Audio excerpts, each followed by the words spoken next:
pennies, just pennies, on a black canvas arranged into the face of Abraham Lincoln. And I asked the guy, I said, how much is that painting worth? He said, $600,000, sir. And I looked at the pennies that made up the painting, and I was like, that's like $300 worth of pennies.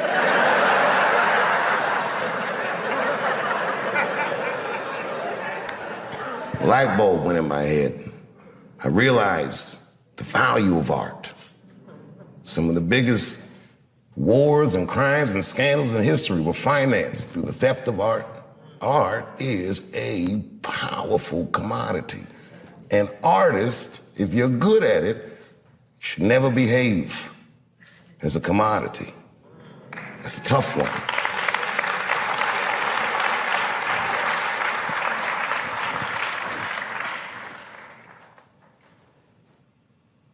And then I gave up. I said, this is probably it. I accepted the fact that the career I thought I was gonna have was over, but I started to rediscover just my art for its own sake. I would go to comedy clubs and I worked for way less money than I ever had, and I enjoyed it more than any of the work I ever did. It was probably the best work I'll ever do, because it was so honest.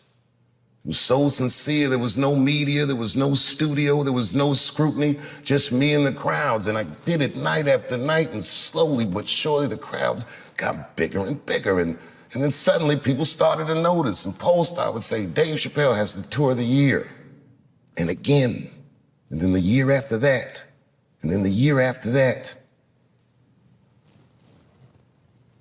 And then Lorne Michaels asked me to do Saturday Night Live. And it wasn't just like he asked me, he was courting me. I didn't even know it. He gave me this whole long speech. I was like, all right. And then I read some book about Lorne Michaels starting Saturday Night Live, and I read the speech that he gave Richard Pryor when he wanted him to host the show, and I said, holy shit, that's the same shit he said to me. And I did it. And that was an enormous amount of pressure. It had been 12 years since I had been on television, or since I had even talked to the media. And I remember I signed my Netflix contract on my way to my mark for the monologue. If you do live television, they count down every second. 30 seconds. Are you sure this contract is good? It's good, just sign the paper, it's good. 22 seconds. Oh, nigga, you better not be tricking me. 10, 9, 8, 7, 6, 5, 4, 3, 2, 1. I walked out on that stage and I killed it. It was natural. It was nothing. It was easy work. Got an Emmy for that one too. First Emmy I won. And when I walked on the stage, after being in the cold for so long, for the first time when I walked on the stage, I'm like, damn, nigga, I just made $60 million. That's what I thought to myself. It's been great ever since.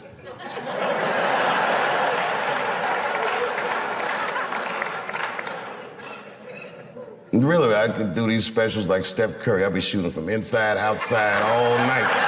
It's been great ever since.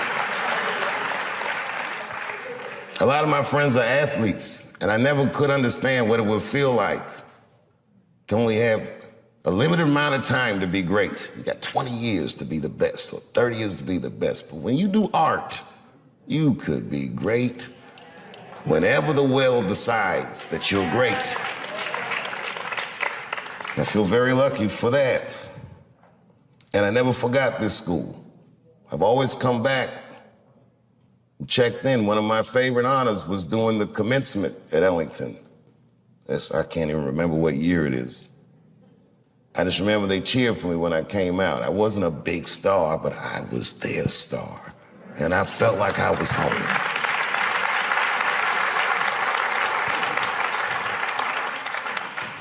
After I did Lorne Michaels, after I did Saturday Night Live, Lorne Michaels said something that I got to share with you. He goes, you went to Peggy Caford School, didn't you? That's what he said. And I said, I did. And he said, I want to say to Saturday Night Live, he goes, tell her I owe her money.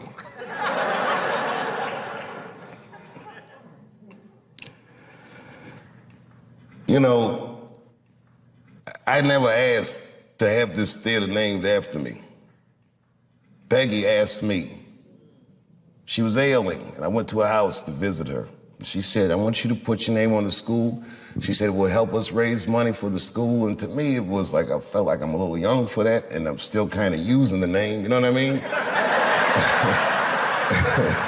Let's see what I do with it first. You never know, Like imagine if OJ named his son OJ Jr. Oh, Dad.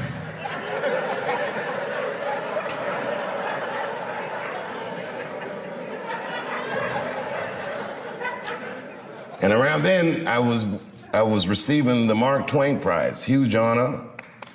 And the next day, all the artists that came to honor me, the Bradley Coopers and Chris Tuckers and all these great people, came to Ellington, and they taught master classes for the students. And Peggy Cooper Cafritz, as sick as she was, got out of her bed so she could be with her babies. She never left us. So I did it. Say, whatever you want to do, however I can help, I'll do it. I got to tell you, if you quit a show like Chappelle's show, I don't know if you know what happens to you professionally, but I'll tell you what doesn't happen. They don't just say, well, good luck in your future endeavors. With that media, they beat me up. With their power, they tried to make me behave. It takes a strong person to stand out in the cold like that. And I swear to God, so much of the strength I got to do that, the inner warmth I got to do that, I learned in this school and from my friends who helped raise me.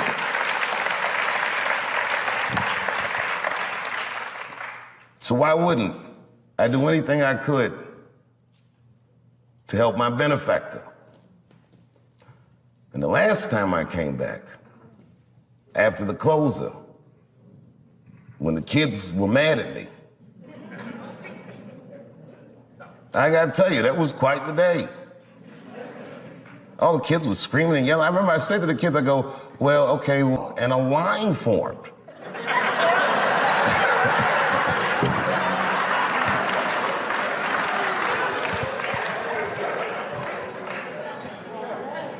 These kids said everything about gender and this and that and the other, but they didn't say anything about art.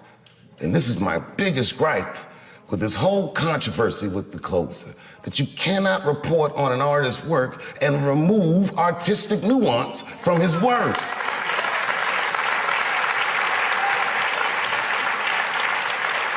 It would be like if you were reading a newspaper and they say, man shot in the face by a 6-foot rabbit, expected to survive. You'd be like, oh my God. And they never tell you it's a Bugs Bunny cartoon.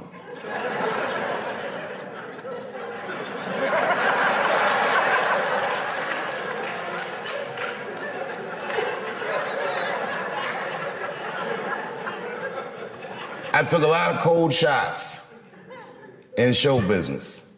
And I gotta tell you, as the years go on, you feel the shots less and less as just the business, is what you say. But that one, that day, boy, that day they hurt me.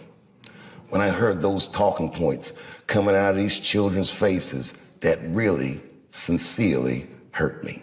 Because I know those kids didn't come up with those words. I've heard those words before.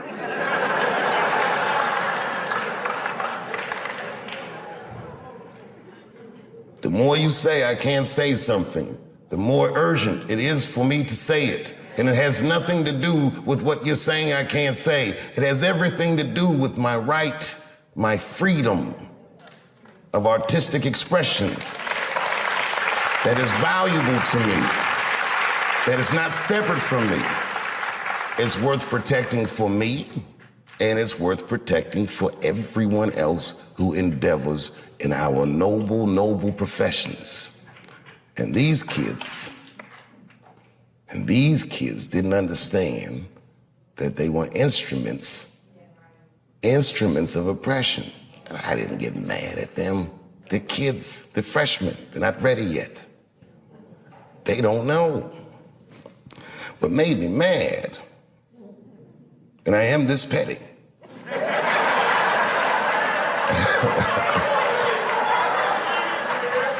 I ain't saying names.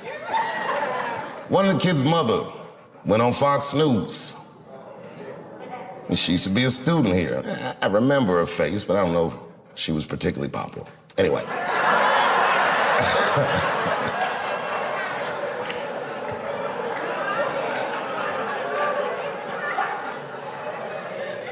She was in the literary media arts department. She said a lot of things that I didn't like, a lot of things, but, you know, that's her right. Things she said that got to me. She said, at Duke Ellington, that theater was a sanctuary for students. I used to sit there and meditate. Well, of course you'd meditate. You were a literary media arts student. We didn't meditate in here, we got to work. But okay, fine. I would sit in there and meditate, she said.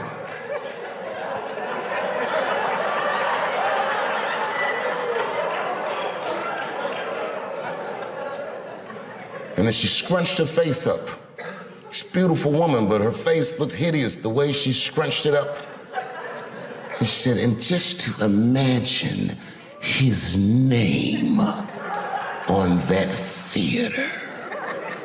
How could you do that to those kids?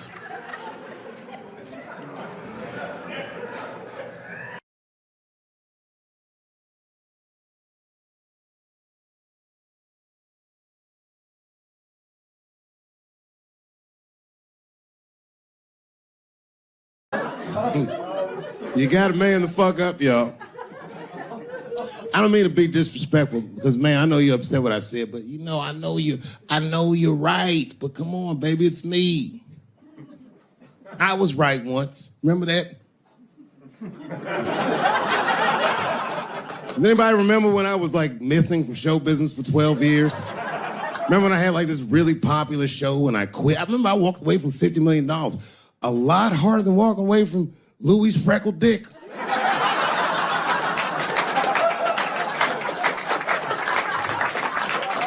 I didn't know that I'd ever work again. And yet here I am tonight. Did my dream die? No. I remember that shit. You don't remember that when I quit my show? Remember, when on the way out the door, I said, something's wrong in Hollywood. I believe they said I smoked crack. That's right, I remember. Remember they called me crazy. So really, you know, you're right, ladies. Congratulations. Enjoy it. And they're coming for you, bitches. They're coming for you. There's one person that's uncomfortable. You know who's the most uncomfortable motherfucker in the room? The nigga that's right. I was right at an orgy once. Nobody fucked me.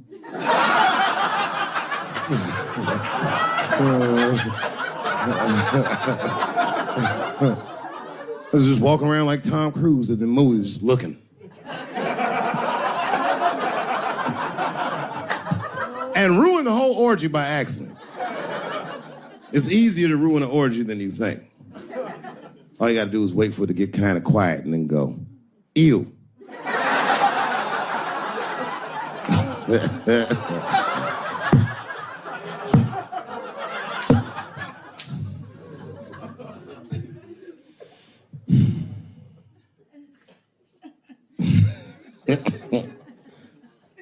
I know I feel bad.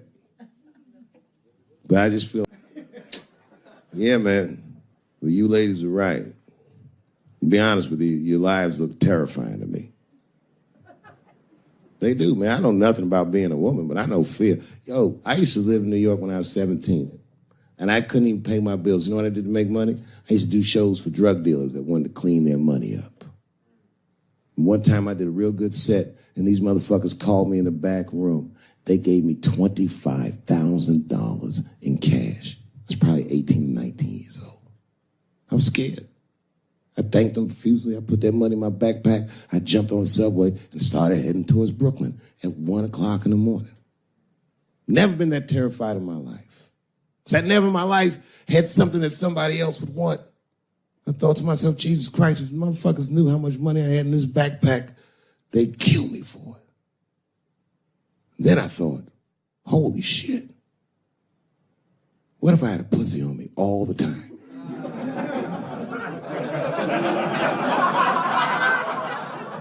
That's what women are dealing with.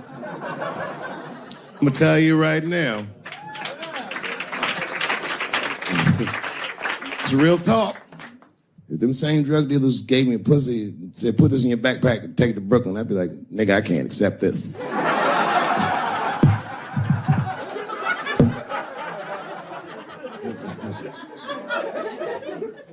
I empathize, man, you know. Everybody gets mad because I say these jokes. But you understand that this is the best time to say them. More now than ever. And I know there's some comedians in the back. Motherfucker, you have a responsibility to speak recklessly. Otherwise, my kids may never know what reckless talk sounds like. The joys of being wrong. I didn't come here to be right. Just came here to fuck around. It's hot in here suddenly, isn't it? I wonder where that heat came from. I wonder what happened to me. Where did I go for 12 years if I wasn't raped?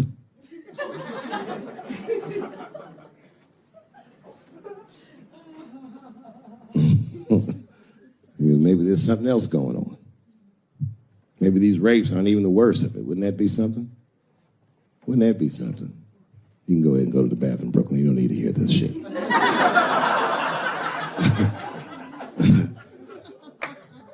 You see that motherfucker right there? He's under an enormous amount of pressure. He is. Just being big and black with that hairdo, nigga, that motherfucker's a suspect for everything. It's that white collar crime.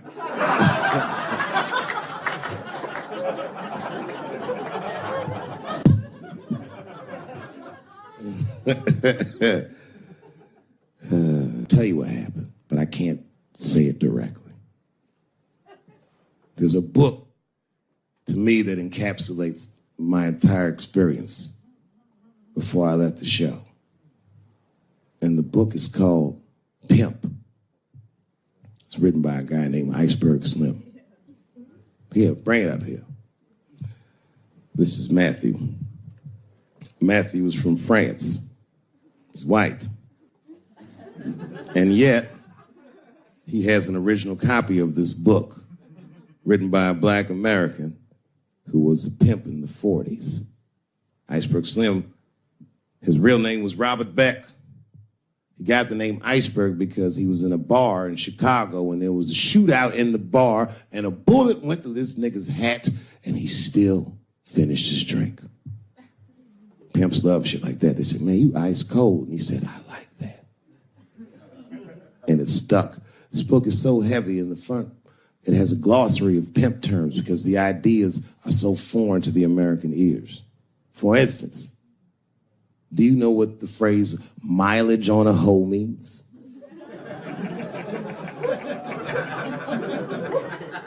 Of course you don't. Mileage on a hoe is a very wild concept. It means that pimps understand there's a finite amount of bad shit a person can do before they'll lose their fucking mind. And a good pimp can look at a woman that he's never seen before and call it, she's good for 500 fucks. That's her mileage. Anything over that, that bitch is gonna spill. They do it to you. Why the fuck you think most of us work from 9 to 5? Because 9 to 6 might kill a bitch.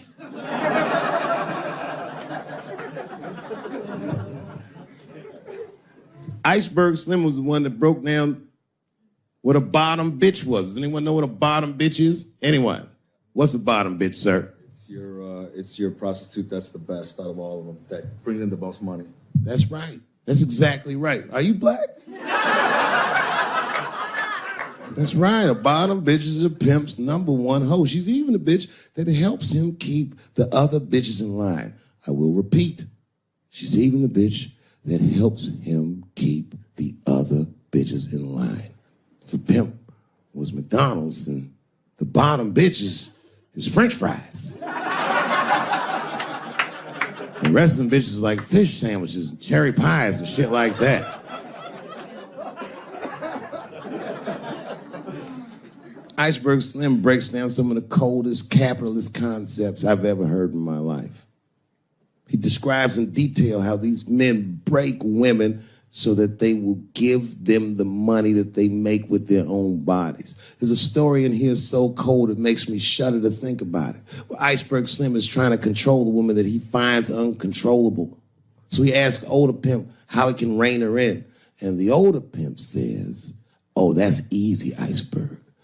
All you have to do is beat that bitch with a coat hanger and then run her a bath and give her some pills. She'll be so grateful that you fixed her that she'll forget you were the motherfucker that beat her in the first place.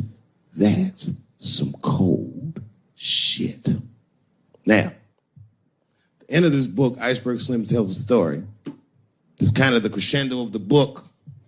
And in the story, Iceberg Slim's bottom bitch is at the end of her mileage. If she was good for 500 fucks, she was at 498. She was bubbling. You could see it. She was going crazy. She started saying all kinds of shit. Oh, I always wanted to be in the circus. Circus, this bitch is loose. I can juggle too, you know. Juggle. He had to let her go. It's hard to let her go. A bottom bitch go. And he wasn't ready to let her go because his organization couldn't handle losing her. But she didn't know that. She didn't know how important she was. So what he did was he called her to a diner. He said, look, bitch, you and I got to part ways. She said, fine, motherfucker. I don't need you anyway because I know somebody at Ringling Brothers. She's like, all right, bitch, whatever. I got one last trick for you. It's a big money trick. You do this for me, you get paid, I get paid, and we go our separate ways. She said, fine, motherfucker, what do you want me to do? He said, okay, there's a guy in that hotel across the street. He's waiting for you in room number 7. I want you to go over there and I want you to fuck him. But before you do, I need you to put some of this stuff in his drink. And then he's gonna fall asleep. When he does, there's a briefcase on his bed. Bring the briefcase to me. That's the trick, bitch. Can you handle it? She said, fuck yeah, I can handle it. And I can't wait to get rid of you. And she ran outside, jumped on a unicycle, and pedaled across the street. And Iceberg watched her. He was like, man, she's pretty good. Man, if I never jerked off in her face, maybe she would have been in the circus right now.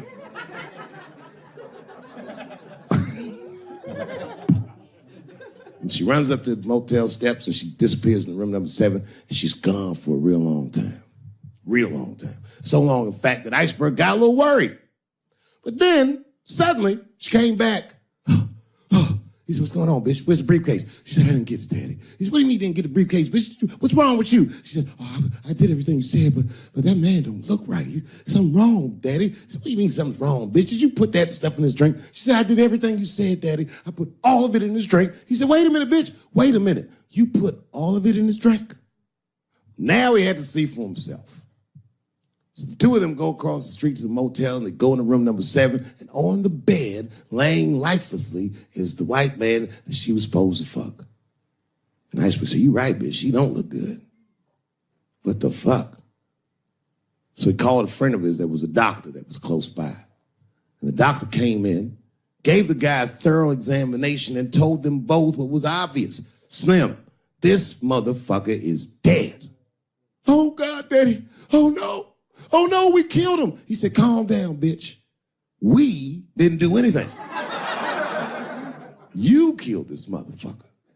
And then he reached under the bed and he grabbed the briefcase. He popped it open. It was filled with money. More money than any of them had ever seen. And Iceberg took a little bit of the money and gave it to the doctor, and the doctor left discreetly. All right, bitch, let me think. I can fix this for you. I know somebody I can call. But if I call them, I'm going to owe these motherfuckers a big favor. Oh, God, Daddy, please. I don't want to go to jail. Neither do I, bitch, so will you shut up? She picked up the phone. She heard him mumbling on the phone a little bit. He hung up the phone, and she was pacing the room, and he was just standing there cool, and they were waiting, and then suddenly, a van pulled up downstairs. 2 guys get out with a carpet. They walk upstairs. They roll that carpet out on the floor. They throw the body in the carpet. They roll that motherfucker up like a burrito. They pick that shit up and they throw it in the back of the van. They come back up and Iceberg opens the briefcase again and gives them a little money. He says, I'll get in touch with you guys later. They say, you're not gonna get in touch with us at all. We'll find you. He said, whatever, nigga. And they bounced. Oh, God, Daddy, oh, God. He says, relax, bitch. Listen, we getting the fuck out of here. You go downstairs, you get the car. We gotta leave separately. She went, she got the car. Iceberg grabbed that briefcase, waited a few minutes, looked out the window, and then he went down with her. They both got in the car, and they drove off. She was a blubbering mess. Oh, you did all this shit. He said, I told you, bitch, we didn't do anything. You killed a motherfucker, and I cleaned him up. And now we got us a secret, okay? Now, I know I'm not gonna tell, bitch. It's you? Oh, no, I ain't gonna tell. He said, all right, baby, cool. I'm gonna need you to stay with me for a while till this shit cools down. She goes, okay.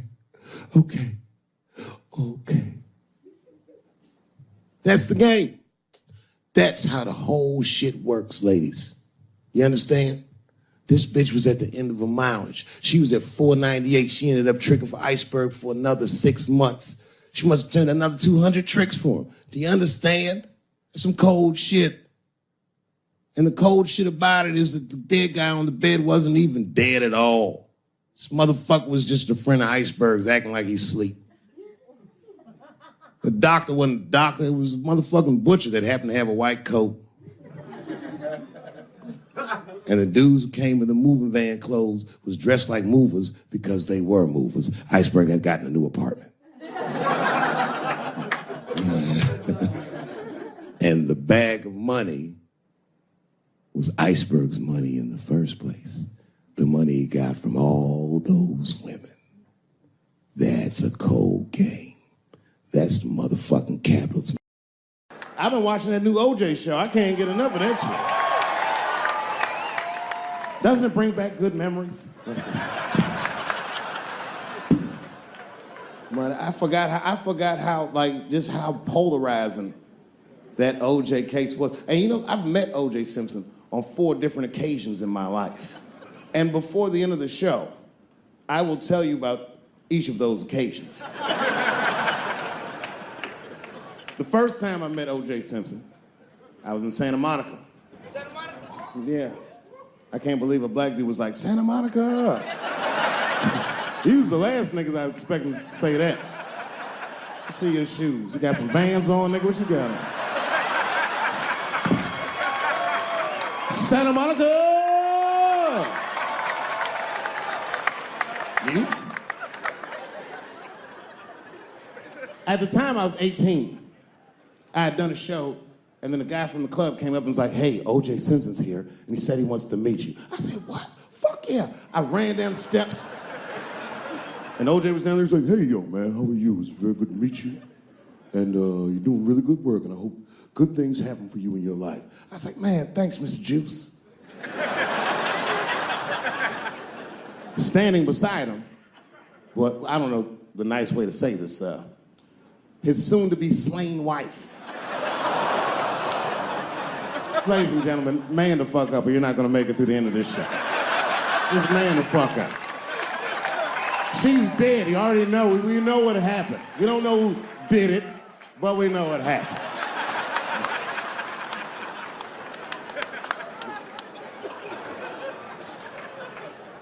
I should tell you that woman was very nice to me. She actually embraced me. She said, I think you're adorable. And she hugged me. She goes, good luck to you. And she held me for a long time. And I whispered in her ear, bitch, are you trying to get us both killed?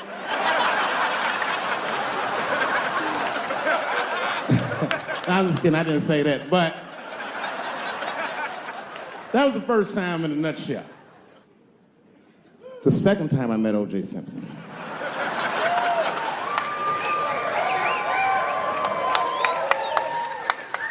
Was right after the trial of the century. There I was, now a young man of probably 23. OJ Simpson was the most famous or infamous face on planet Earth. I was in a restaurant in Beverly Hills with my agents. I wasn't alone in the restaurant, but I was alone. I was the only black person in the restaurant. And in the 90s, that felt very uncomfortable. Now I tend to enjoy it at this age.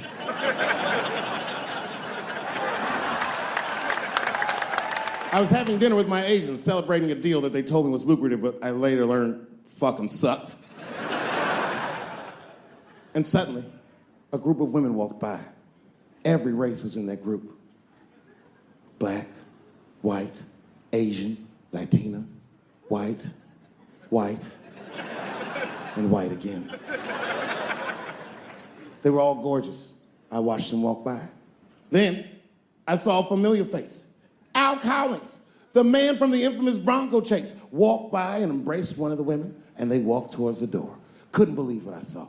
And then, close behind him, was OJ Simpson, newly released from jail. The restaurant fell still.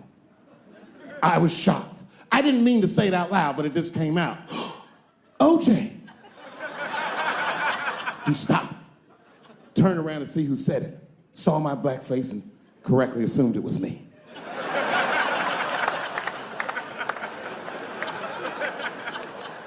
I was sitting in the corner of the booth. He leaned over all the white people I was having dinner with and shook my hand. How are you, young man? He looked in my eyes, and I could see in his eyes that he didn't remember meeting me the first time. And then he walked away. And I looked back at my agents, and all of them had nothing short of disgust on their faces. And the only one with the courage to voice their disgust was a woman named Sharon, who used to represent me. How could you, she said. How could you shake hands with that murderer? I said, Sharon, with all due respect, that murderer ran for over 11,000 yards.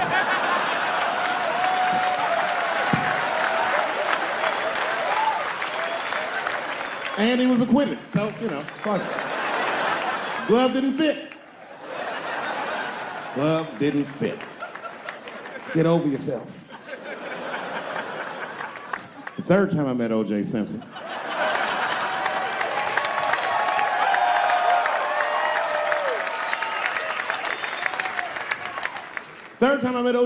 I was doing great in life. I just finished the second season of Chappelle Show. Man, those were good days. I was playing a comedy club in Miami, the Improv. I don't know if you've ever been, but if you have, you'd know. The door for the green room is right on the stage. Can you imagine such a thing? If I walked out of the door of the green room, bam, I'm just right here. It's right from the dressing room. And I did that. I walked out, and the whole crowd was like, hooray! And I looked, ma'am, as close as you are to me, I saw him as soon as I came out, the juice. And I saw recognition in his eyes, and it filled me with pride that he knew who I was. I didn't acknowledge his presence because it was a white audience, and I didn't want to start a panic.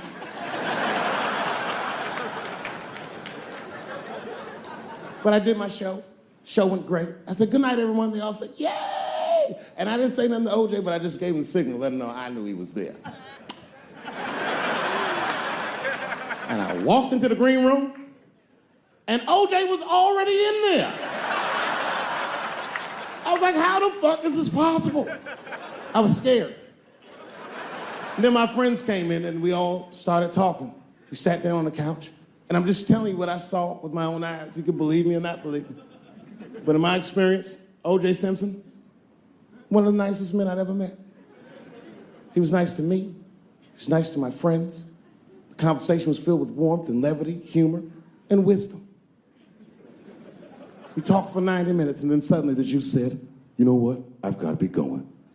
But it's good to see you again, and I'm glad things went so well. I said, thanks, Juice. And my friend said, yeah, goodbye, Mr. Juice. They're new to the game.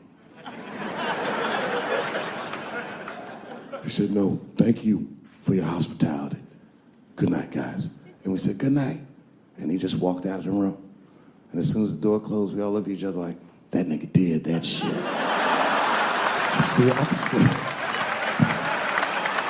I could feel like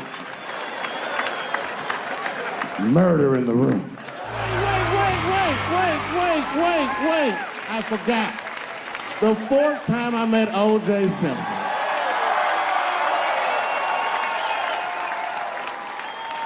The fourth time is not the funniest time, but it was the last time I'd see the juice.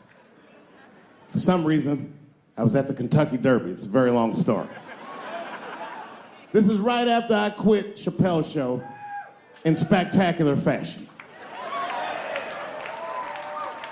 There was a party hosted by Michael Jordan, and every athlete I'd ever admired was in that room.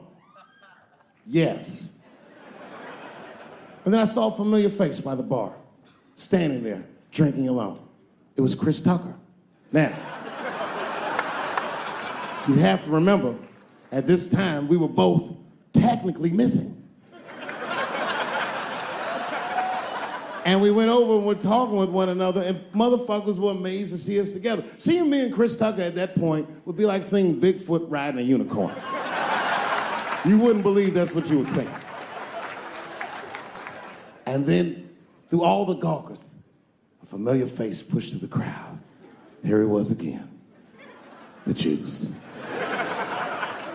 He had his camera ready. He was like, Dave, Chris, good to see you guys. Hey, come on, guys, let's all get together for a picture. And at the same time, me and Chris were like, no. Can't do that. Sorry, Juice, my career's too flimsy to survive a picture with you. That's the end. Good night.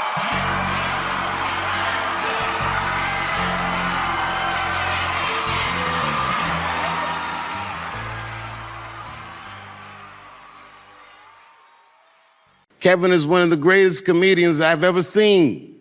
And Kevin is one of the greatest men that I've ever known. Hello, Jerry.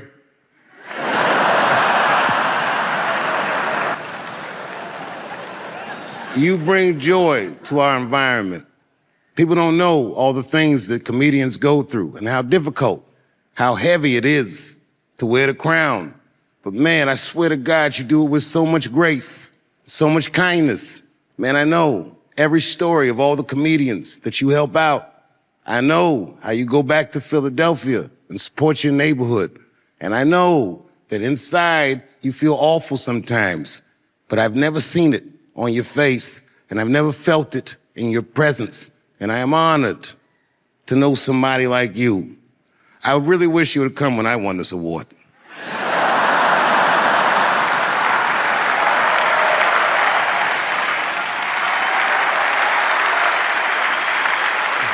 No, niggas was busy. Niggas was busy.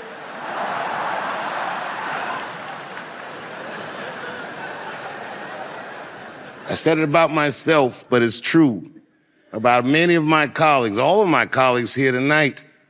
In your life, in any given moment, the strongest dream in that moment wins that moment. And my God, Kevin Hart, you are a very powerful dreamer. I love you so much, and never forget that I said it, because we only get to talk on podcasts.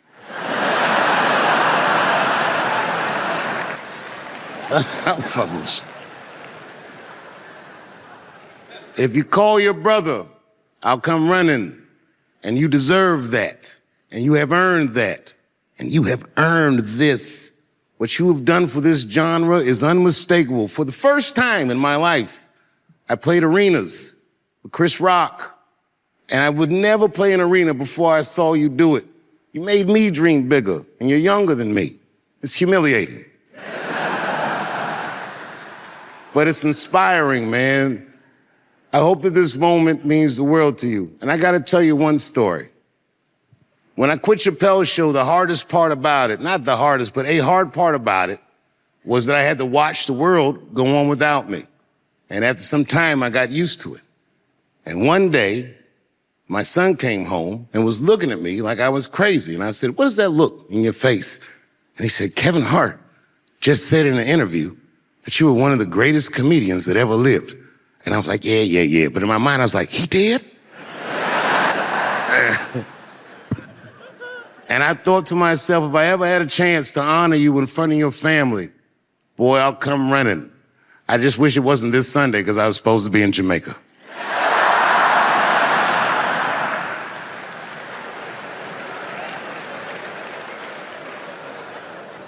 Kevin, You make me dream bigger. You inspire me. And you remind me why I love the love of my life, this genre. The way you approach it is masterful. And you are one of the GOATs of the game. From the bottom of my heart, thank you. Please make some noise for the most recent recipient of the Mark Twain Prize, Kevin Hart. Let's go.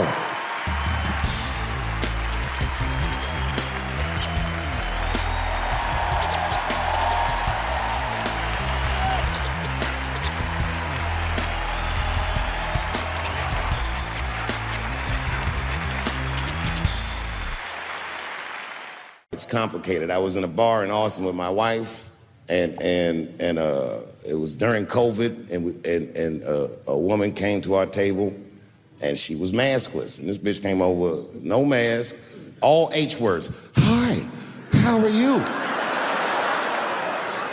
Droplets was coming out of this bitch's face. We all covered our drinks. Oh, bitch, what are you doing?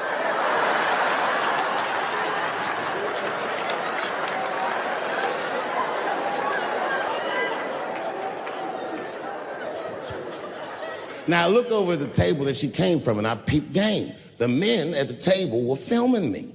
This happens when you're famous. People will come over and try to rattle your cage and get you to say something stupid or dumb so that their buddies can film it and they get a video of you embarrassing yourself. And clearly, I said, this is what's happening.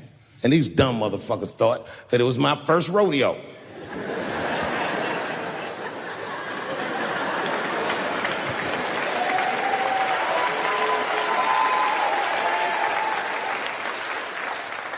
Sadly, it worked.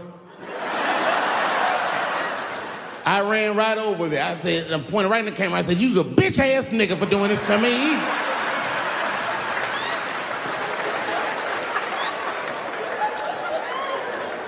And the dude was shocked that I said it. He said, oh. And when he did like this, I seen all his fingernails was painted, and I realized, like, uh-oh.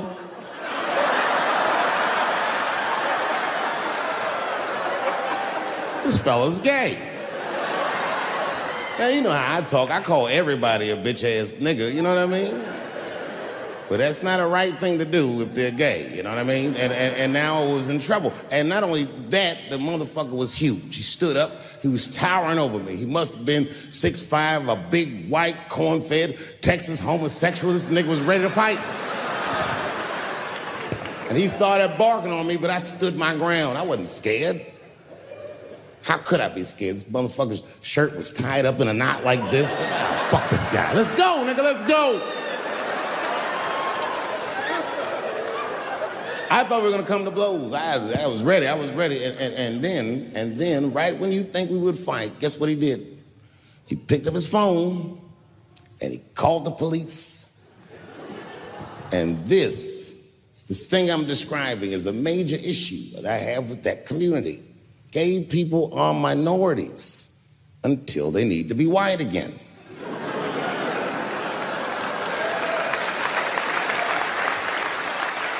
I'm being very brutally honest so we can solve this problem. I'm telling you right now, a black gay person would have never done that to me. Because a black gay person knows when the police shows up, they're not gonna care who called them. They don't show up like, which one of you niggers is Clifford? We're all Clifford.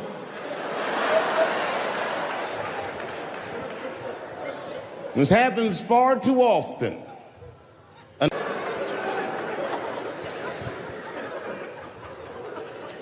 And now we get to the core of the crisis. What is a woman? What is that in this day and time? Is there even such thing as a woman or a man or anything? Seems to be a question nowadays. Now listen, women get mad at me. Gay people get mad at me, lesbians get mad at me, but I'm gonna tell you right now, and it's true, these transgenders, these niggas want me dead. I've gone too far, I've said too much. And I gotta tell you, I'm very worried about it, I'm not even joking. Every time I come out on stage, I be scared. I be looking around the crowd, searching for Knuckles and Adam's apples to see where the threats might be coming from.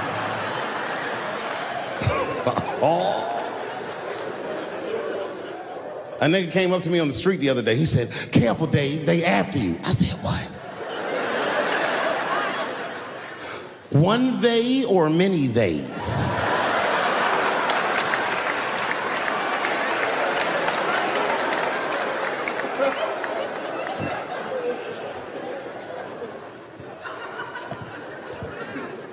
Before I even say anything about that community, you must know, and I hope you all feel the same way, I am not indifferent to the suffering of someone else.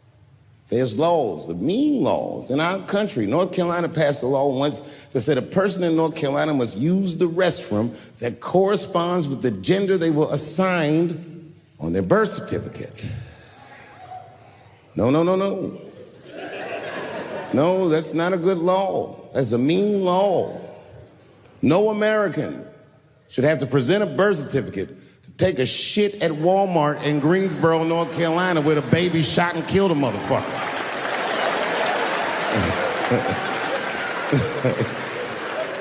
You have to ask yourself, if you're thinking about it, who are these laws designed to protect? Like, let's say they designed this law to protect me, my interests. Transphobic comedian Dave Chappelle. And let's say that I'm in Walmart doing a little shopping with my family. Now, I should tell you, if that ever happens in real life, you should know that my dreams didn't work out. But let's say something goes horribly wrong, and there I am in Walmart with the poor whites rummaging around for mediocre goods and services.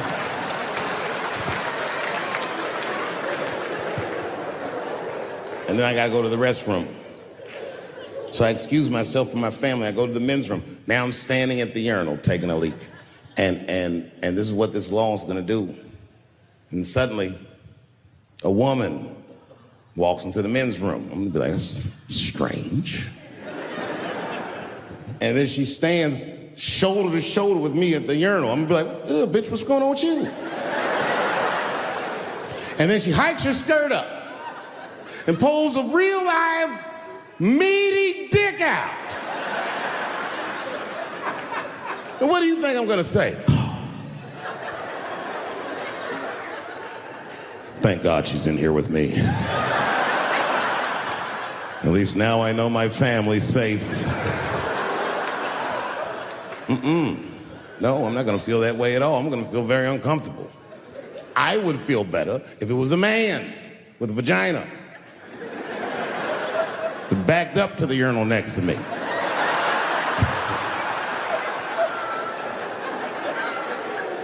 I wouldn't even think about that. I'd just be like, that's funny. This guy is peeing out of his butt for some reason.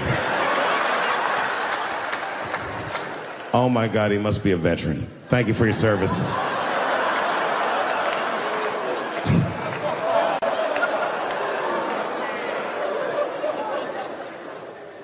I'm not indifferent to people suffering because I know it's hard to be everybody. We blacks, we just got our first big holiday in a long time. Happy belated Juneteenth to the blacks.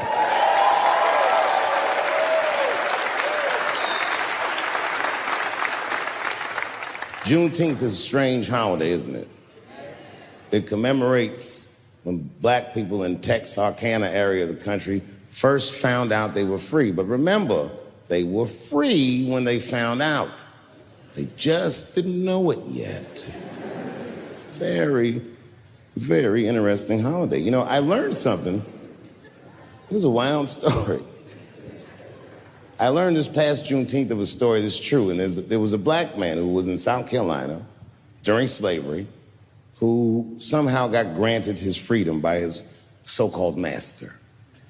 And when his master granted him the freedom, he also gave him a plot of land. Now, it turns out this brother was brilliant. He had a good eye, a good knack for farming, and he farmed this plot of land very successfully and made a lot of money.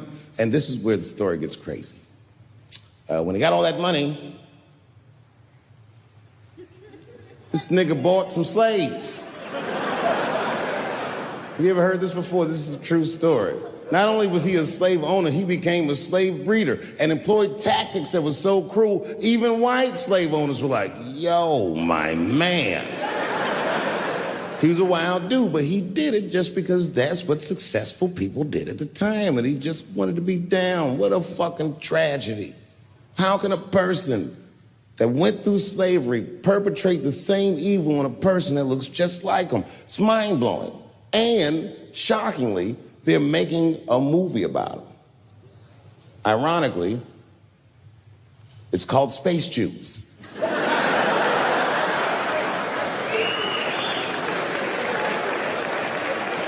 Space Juice.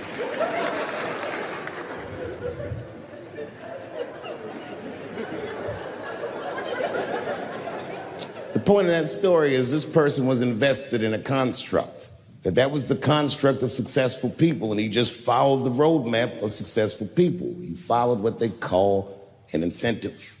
Now, everyone struggles, but I'm very invested in the gender construct, personally, because I'm a man with kids and a wife, and I like that warm, wet, soft pussy that my wife has.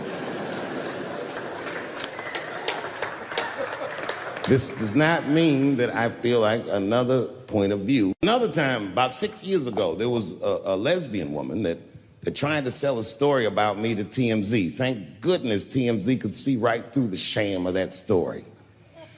This woman claimed that I beat her up in a nightclub because she was a lesbian. That is fucking crazy. Bitch, I didn't even know you was a woman.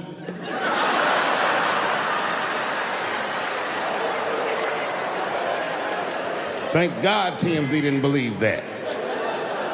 Because I did beat the shit out of her, I'm not gonna lie. It was her fault, I had no choice. I came in the club minding my own business, and a woman came up to me. She goes, "Oh my God, Dave Chappelle." And I was just being reciprocally nice. "Hey, miss, how are you?" Blah, blah, blah. Benign talk, nothing to it. And all of a sudden, this lesbian fellow stepped between us.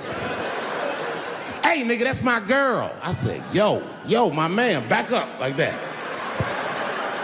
She said, "I ain't backing up off shit, nigga, that's my girl." I said, "Bro, you're gonna have to give me 3 feet like this." She said, "Stop calling me a man, motherfucker. I'm a woman." I said, "What?"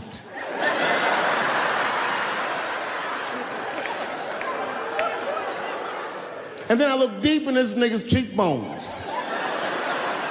I said, "Oh my God, you are a woman." It was just too much for me to even wrap my mind around. But I tell you what, I unballed my fist immediately, and I softened my posture so that she would know she's in no danger. I even changed the tone of my voice. I said softly, sweetly, like a pimp might say. "Bitch, I'm about to slap the shit out of you."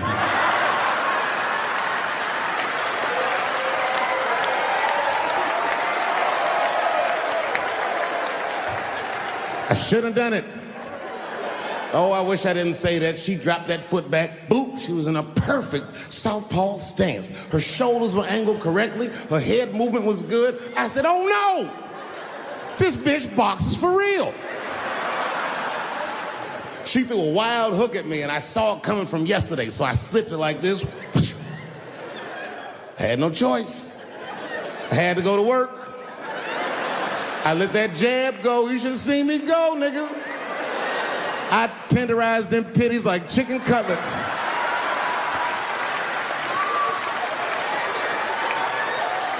I whooped the toxic masculinity out of that bitch.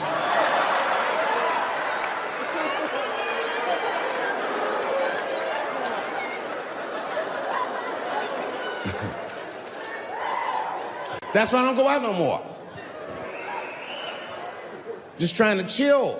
I'm just trying to live a peaceful life. That's why I live in Ohio. You know, I live in a little town in Ohio. It must be like 3,700 people. Small hippie town. Culturally, it might feel like Ann Arbor to you. You know what I mean? Just a bunch of hippies and shit like that. And niggas always ask me, like, "Dave, why you live in that hippie town?" And I'd be embarrassed to tell them the truth. But you know why I live there?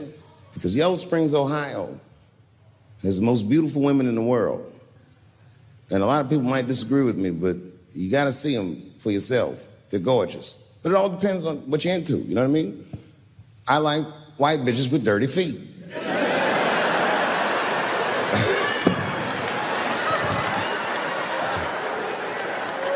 If I had a strip club in Yellow Springs, I would call that shit strippies. All naked hippies all the time.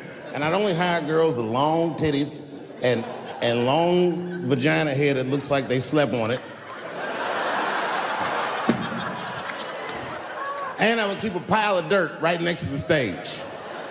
I come back, bitch, get your feet in that dirt and get up there and give those people what they came to see. Chalk up, bitch.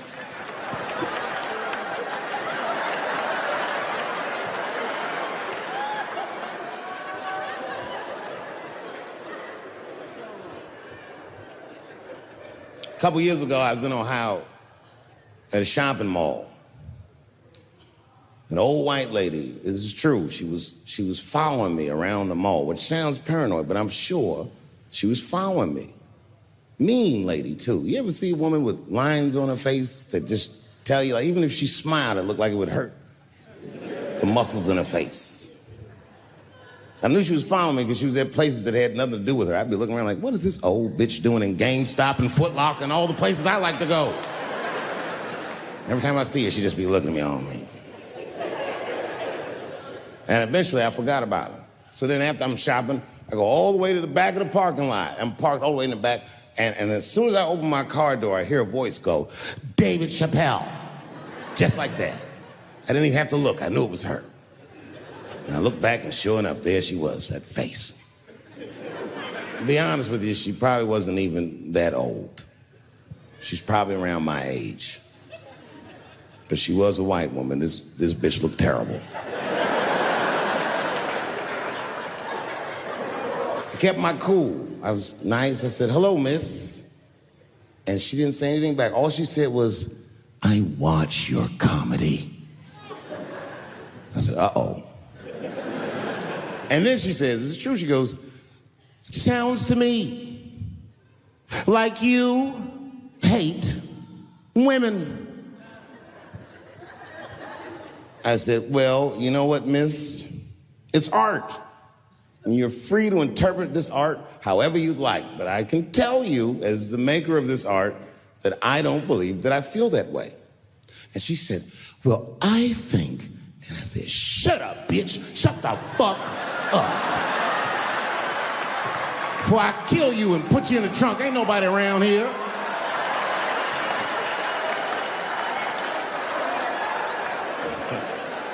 I'm just kidding. I didn't say that.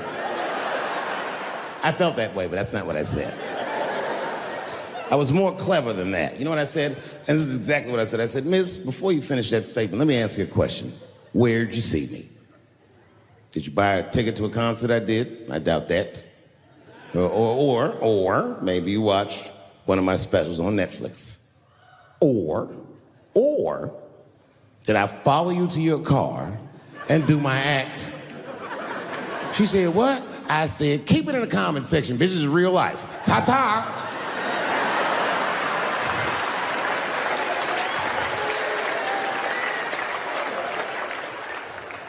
And then I drove off.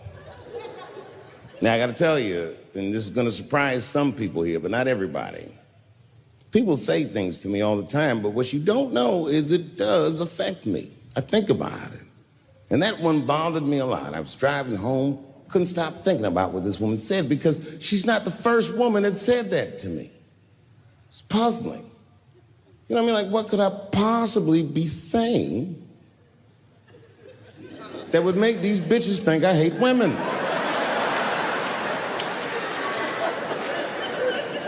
Couldn't figure it out. So you know what I did? I Googled the dictionary definition of a feminist just to make sure I was talking about the right thing. And do you know, sir, what the dictionary definition of a feminist is? I didn't either. Listen to this. Webster's defines a feminist as a human being, not a woman, a human being that believes in equal rights for women. I was shocked that that's what that meant. Because by that definition, I would consider myself a feminist, and I didn't even know that at the time.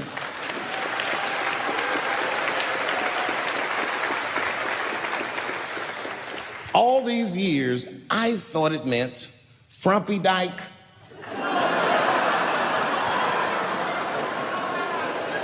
Well, that's who's always talking, to be some chick in overalls. Men are trying to rape us. Ah, not you, bitch, we please.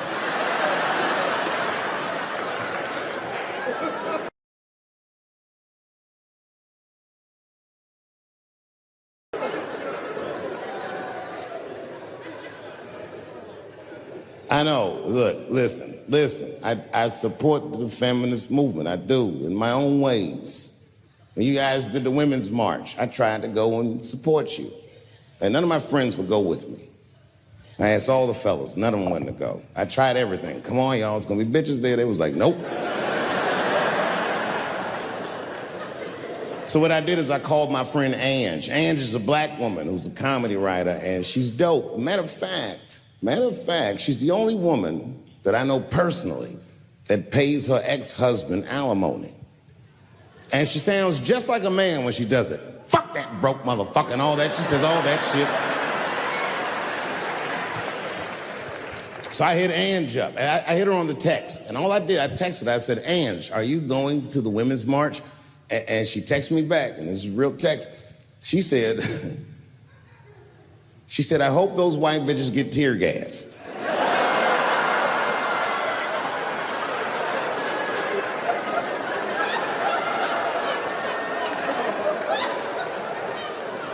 There's a problem in that feminist movement, isn't there? From its inception in America, there's always been a racial component. When Susan B. Anthony was having that meeting and Sojourner Truth's black ass showed up, read your history books. All them white women asked Sojourner Truth not to speak. They didn't want to conflate the issues of women's rights and slavery. But you know how black bitches are. Sojourner Truth went up there anyway.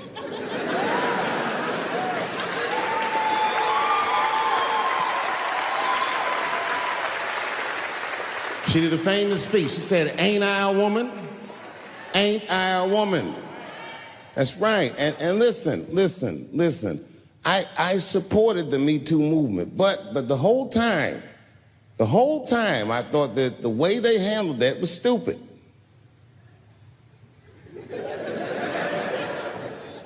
It was white. It was like, they were doing shit like going to the Golden Globes, and all of them would be like, let's all go to the Golden Globes and wear black dresses to give these men a piece of our minds. Bitch, that is not gonna work. You think Martin Luther King's gonna be like, I want everybody to keep riding the bus, but wear matching outfits? You gotta get off the bus and walk. It's real talk. Real talk, that was a silly movement. I want everybody to wear a crocheted pussy hat so they know we're serious. What the fuck was y'all doing? And then I said something about it in one of my specials, and all these women actresses came after me. I said, man, fuck y'all too, you canceled. I ain't jerking off to none of your pictures again.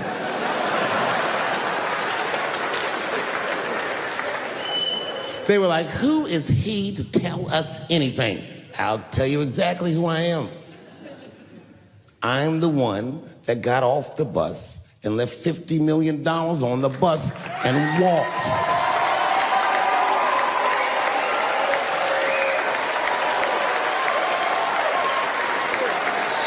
I agreed with these women. I just didn't agree with what they were doing about it. Right. No, it was annoying as fuck. Because if these women were serious, you know what they would have done? They all would have fired their agents. And they would have went to the mailroom of one of these big agencies and found a woman that was busting her hump in there and said, if you want to talk to us, then you have to talk to her. And if they did that, then she would be big and they would be big and nobody would get fed to Harvey Weinstein. But did they do that? No.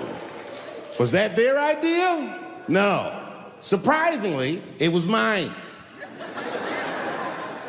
What I think the feminist movement needs to be very successful is a male leader.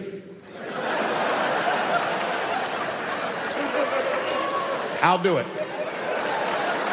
I will. I will lead you women to the promised land. I will make sure you get equal pay for equal work. I will make sure that nobody harasses you or fucks with you on the job. I will protect all of your interests. And all that I ask for in return is that you suck my dick. And now we're right back to square one, aren't we?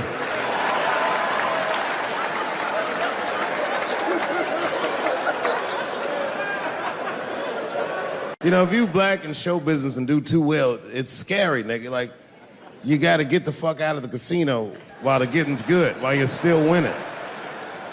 If you don't walk away from the table, that's how niggas get Kevin Harted. You already know. That's my man. I'm just saying, if he got a sex tape out, well, it's just a matter of time for me.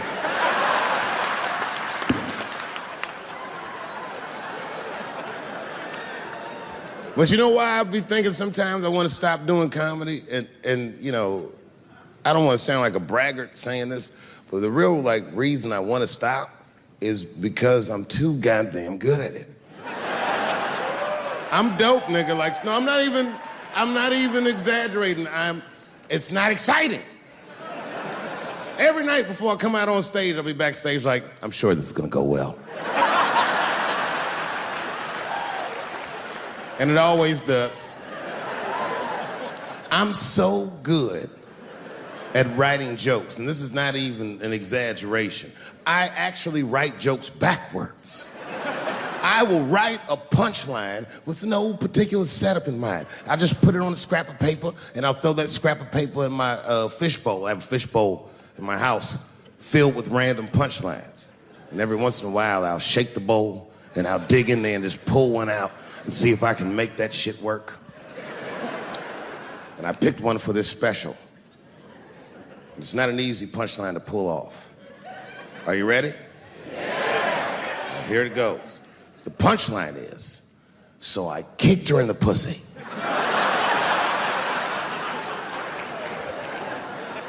I haven't finished the joke yet. I just know whatever happens in the beginning of the joke, at the end of the joke, for some reason, I'm gonna kick somebody in the pussy. And it's going to be hilarious. And you know what's weird? I've always been this talented. I can't remember a time when I wasn't. You know, when I was growing up, I was probably about 8 years old, and at the time, we were living in Silver Spring. Yeah. Yes. Common misconception about me in DC, a lot of people think I'm from the hood. That's not true. But I never bothered to correct anybody because I wanted the streets to embrace me. As a matter of fact, I kept it up as a ruse. Like sometimes I'll hang out with rappers like Nas and them, and these motherfuckers will start talking about the projects. Yo, it was wild in the PJs, yo. And I'll be like, word, nigga, word. But I don't know. I have no idea.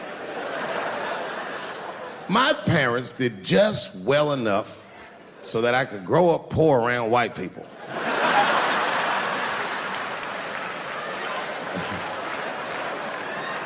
And to be honest, when Nas and them talk about the projects, nigga, I used to get jealous because it sounded fun. Everybody in the projects was poor, and that's fair. But if you were poor in Silver Spring, nigga, it felt like it was only happening to you. Nas does not know the pain of that first sleepover at a white friend's house. And you come back home on Sunday and just look at your parents like, y'all need to step your game up. Everything at Timmy's house works. Remember the first time you saw that? In a cold winter, and you'd be at a white friend's house and see the motherfuckers in their living room without their coats on?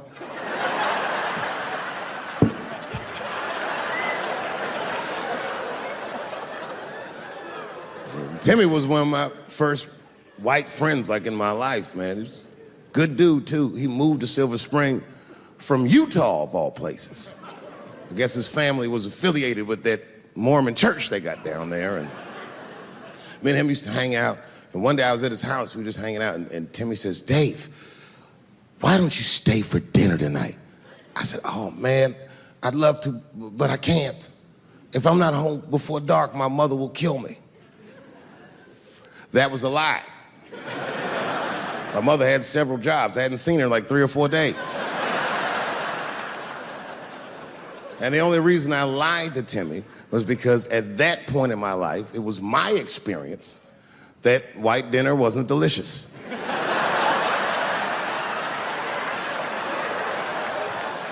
I'd rather go home and fry some bologna or some shit like that.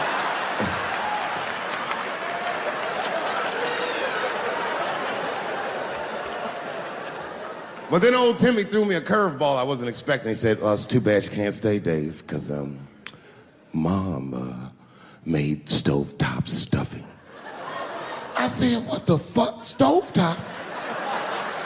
Well, hold on, nigga, let me make some phone calls real quick. I had seen that commercial so many times, I had dreamt of getting my hands on some of that stovetop stuffing.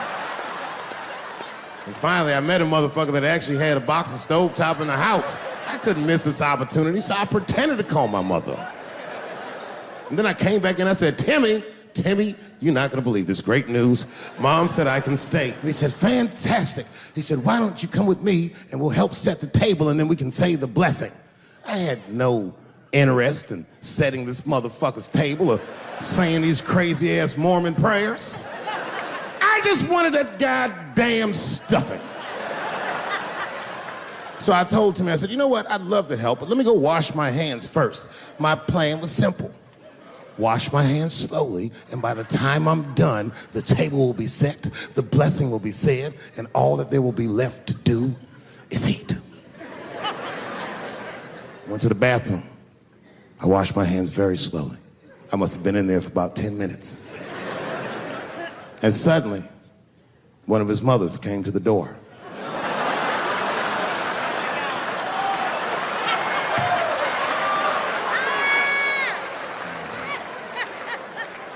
She was like, hi, David, right?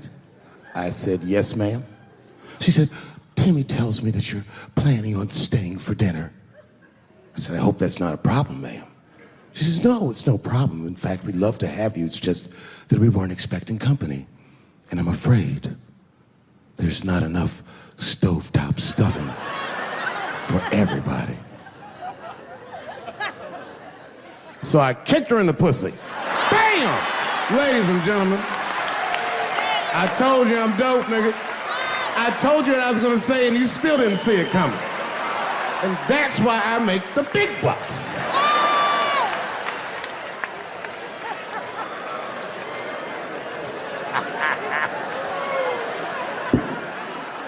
Oh my God. But there's a more important reason that I would stop doing comedy right now. And this reason is the real reason that's been percolating, and it really is the crowd, not you. I'm talking about the crowd on the big stage. It's too hard to entertain a country whose ears are so brittle. Motherfuckers are so sensitive, the whole country is turned into bitch-ass niggas.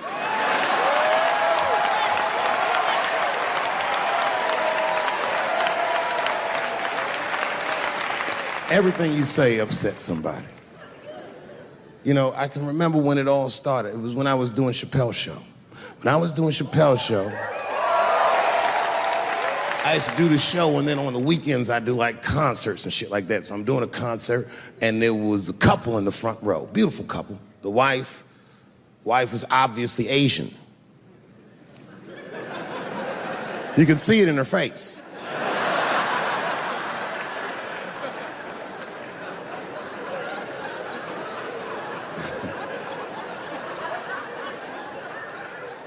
The husband, this motherfucker was mysterious, to say the least. Couldn't quite pinpoint where he was from. Caramel-colored fella, very nice hair, but he could have been from anywhere. Bangladesh, Mexico. I can't guess with a nigga like this.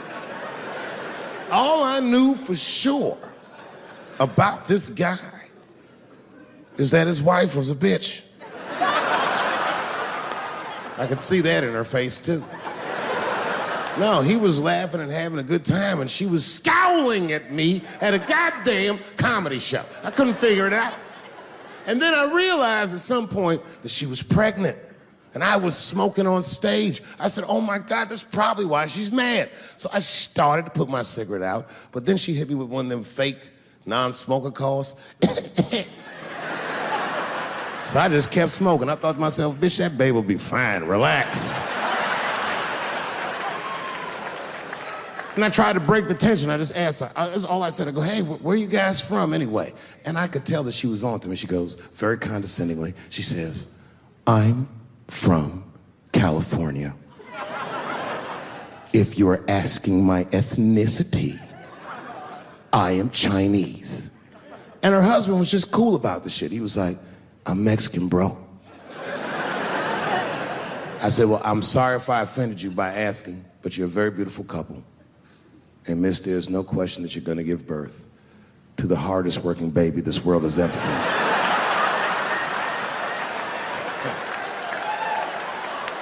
That's not a bad joke.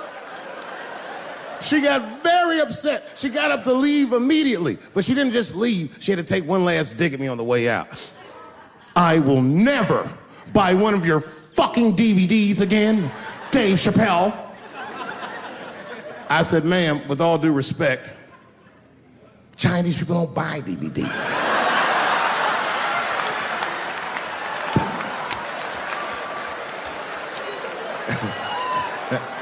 And the crowd went crazy. We were all laughing, having a good time. I didn't even think anything of it. And then just 3 days later, this lady sends a fucking letter to my promoter telling him not to book me for shows anymore because I was, quote, racist, and I'm quoting her, insensitive to the nature of my interracial marriage. I was like, word, bitch, I was.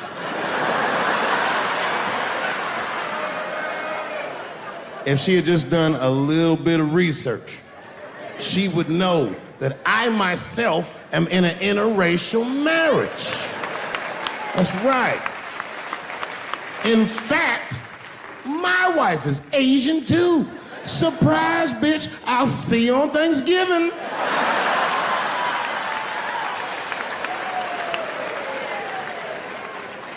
But my wife's not Chinese. She's Filipino.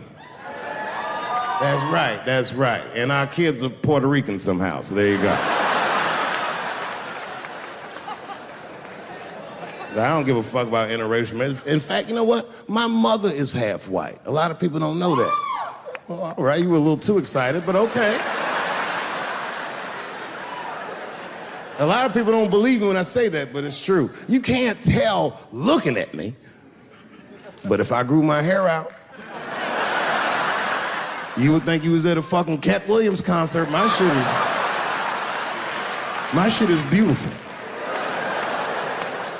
But motherfuckers are just taking it too far. I don't know why or how everybody got this goddamn sensitive. You know who hates me the most? The transgender community. Yo, yeah, these motherfuckers. I mean, I didn't realize how bad it was. These motherfuckers are really mad about that last Netflix special.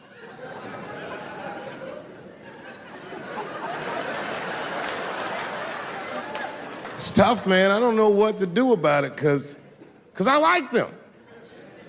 I always have. Never had a problem with them. You know, just fucking around. As a matter of fact, I think I make fun of everybody. And I mean, as a group of people, they have to admit, it's kind of fucking hilarious, man. I'm sorry, bro. It's like, I've never seen somebody in such a hilarious predicament not have a sense of humor about it. They're born feeling like there's something other than they're born as, and that's kind of funny, you know? I mean, it's funny if it's not happening to you. It's like that white black bitch that's in the news all the time. Rachel Dolezal. She always says that. She's a white woman, but then she dressed up like a nigga and shot her way up to the very top of blackness. And I always wanted to meet her just so I could understand. I just wanted to like have dinner with her so I could just look in her eyes and call her a nigger to her face. The fuck is that bitch talking about? I identify black. That is trans talk, lady. Stop biting. Stop biting. There's a big difference between her and a trans. The difference between her and a trans is I believe transgenders. I don't understand them either, but I know they mean what they say. Them niggas cut their dicks off. That's all the proof I need. I've never seen somebody just throw their dick away. Don't need it.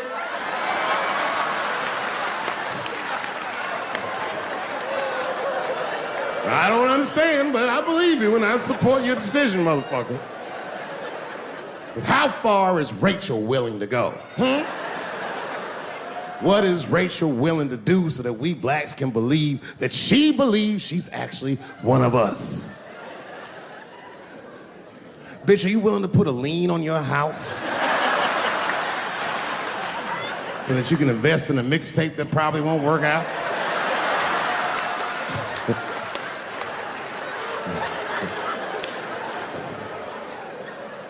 She didn't even change her name. Didn't even change her name. Her name is Rachel. I can't believe in that name. If you want my support, you're gonna have to change your name to the blackest shit I've ever heard. Bitch, you're gonna have to change your name to Draymond Green. I don't know a blacker name than that. That shit is black on paper. If you type Draymond Green into Airbnb, that shit will log off automatically.